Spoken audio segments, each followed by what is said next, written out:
Let's talk about the two very key trends that are affecting corporate real estate at the moment in workplace, particularly. I want to unpack the word autonomous in this segment, but I also want to talk about activity-based work versus outcome-based work. We defined activity-based work a little bit. It's where you get up and you go find the right space to do the activity that you want. Outcome-based work is a way for us to ensure that we're driving the right amount of, or the right type of social interaction, the right type of community problem solving. And ultimately, it's a way to create a workplace with an experience that helps drive innovation. More about that in a second. So what is autonomous workplace and automation in the workplace? I think it's at least two things. It's the ability to take mundane, process-oriented tasks and replace them with some digital logic, some intelligent automation, artificial intelligence, machine learning, to free up a human to do other things. When I think about cleaning, what that allows me to do, and not to steal thunder from Matt here, but it was one of the things that excited me about what SoftBank Robotics America was doing. When you think about vacuum cleaning, it's a lot of time. If you can do that with an autonomous solution, the person that used to have to stand there and run the vacuum is now free to do additional sanitation activity, which is one of the stressors that we had for going back to work. So that is a very good logical use of robotic process automation or autonomous solutions in the space. There's also another notion, which it's where your enterprise systems and this new solution set, we call it autonomous workplace solution sets, that generates data either from sensors or from existing IT systems, and then reports that type of data back out to the occupants. It also shares data. So that's more of a step two. So that's like a 5 or 6 year or 10-year time frame.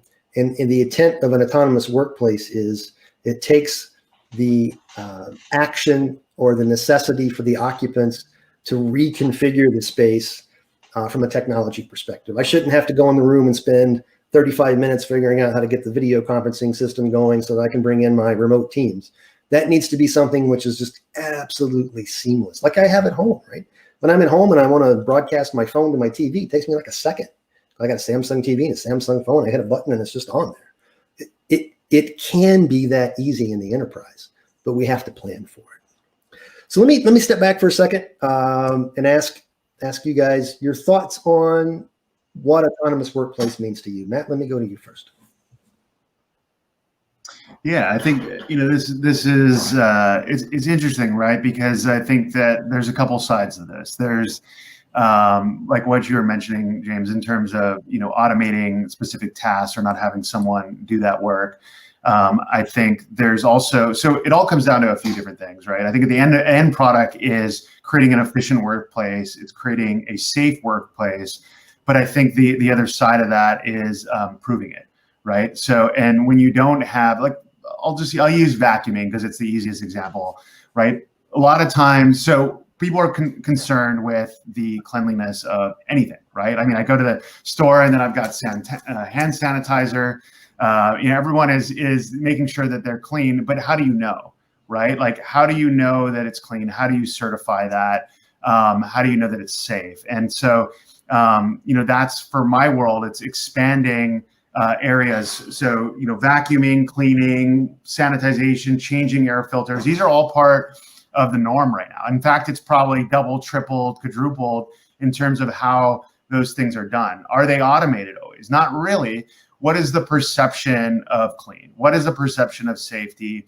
How does that relate? Is it perceived better when there's an actual person, or if a robot comes by? And then if a robot comes by and the robot's vacuuming or scrubbing the floor, what is that perception to the worker? Is it safety? Is it how does that resonate with that worker? And then ultimately, I think it's there's a black box that exists there, right? In terms of the data, right? And certifying that. How do you know that something's safe, right? And you figure that out through autonomous technology, right? And the data that feeds. And so I think it's looking at that and saying, what can we unlock to create an experience in the workplace, but then also feed into how workers and management perceives that, which is the data side. And I think that's the massive opportunity here. It's actually flipping it a little bit and saying, why would we sanitize in the evenings or when no one can see that? And why don't we do that during the day? And why don't we deliver real-time information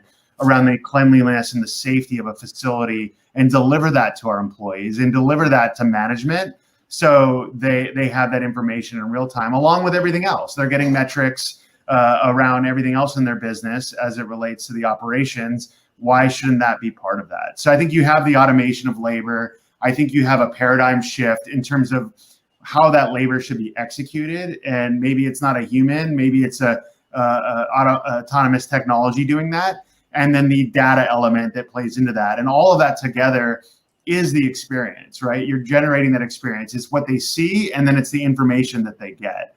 And so that's kind of what I see as it relates to the experience side of autonomous workplaces. That's awesome. Chris, apologize. I'm going to move on to the next slide. Michael Gresty actually has a very good comment that I think is important for us to talk about. Michael, you're right. The office, my opinion, I completely agree with you.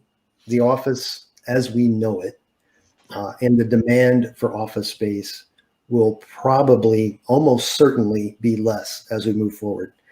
The amount of space we needed to house workers from an activity-based workplace perspective was huge. And what we were just starting to see in the CFO offices globally right before the pandemic was, in general, the office utilization for activity-based work was somewhere between 40 and 55%. So just starting to ask the questions, why am I paying $250, $300, depending on where you are, per square foot for this type of an office environment, and then recurring cost on top of that, if I'm only using 40% of it or 50% of it at any given time? We've certainly proven that work from home has its advantages. So when we think about activity-based work, that's typically process-oriented work. You're doing your heads down, you're doing your focus work. We are able to have some meaningful collaboration online. We're doing that right now, in fact, right? That's our digital workplace. The piece that's missing, and it certainly shows up in the data from Leesman and even in our own data, is the social interaction needed to truly collaborate and to come up with innovative thinking. And that's what Netflix was trying to get to, right? That's the CEO was in the press quite a bit saying, hey, it doesn't work for us. And really what I heard in the context of what I know based on our research is that you as humans, for us to really get together and to collaboratively innovate on or move something forward, that has to almost be done in real time. And for now, I will say it does have to be done in real time. Now, when we start talking about augmented reality and virtual reality and the ability to bring other things in, different conversation. Right now, the state of where we are from a solutions perspective, that's what outcome-based workplace ultimately is. It's not a place where you go to do your process work. It's a space that's specifically designed to give you an experience that's almost impossible, very difficult to recreate anywhere else. And that experience is all around being able to very effectively collaborate and communicate the way we do as humans. We have to see the gestures, the breath rate. There's I hate to get into mysticism, but there's an energy that we have. You can feel it in the room, right? When you walk in a room, you can feel the energy of a room. And we need that. It's just innate in the human spirit that we need that when we truly get together and have an understanding of what we're doing and how we do it. Speaking, collaboration, communication in general is just the illusion of understanding. All the rest of that is in our body language. So I agree with you, Michael Gresty, in short, that office space will change. There will probably almost certainly be much less of it than what we have today. What we move to will almost certainly be something entirely different.